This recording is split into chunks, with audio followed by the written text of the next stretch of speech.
Assalomu alaykum aziz do'stlar.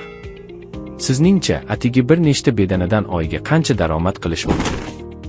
Bugun sizlarga bedanachilik biznesining qiziqarli va daromadli tomonlarini ko'rsatamiz. Ko'pchilik bedanani faqat tuxumi uchun boqiladi deb o'ylaydi. Aslida esa bedanachilik bir vaqtning o'zida bir nechta daromad manbaiga ega biznes hisoblanadi.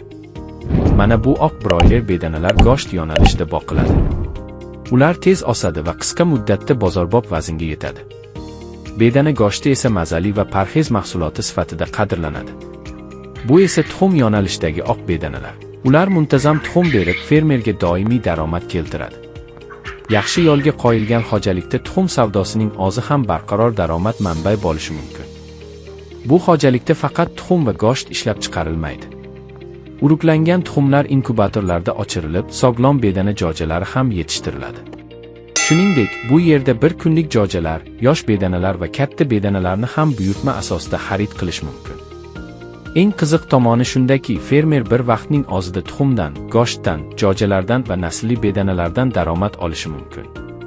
Shuning uchun ham ko'plab tadbirkorlar bedanachilikni istiqbolli biznes yo'nalishlaridan biri deb hisoblaydi.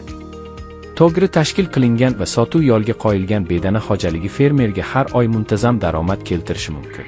Agar siz ham bedana tuxumi yoki bedana jo'jalaridan buyurtma bermoqchi bo'lsangiz, Mirzo akaga murojaat qilishingiz mumkin.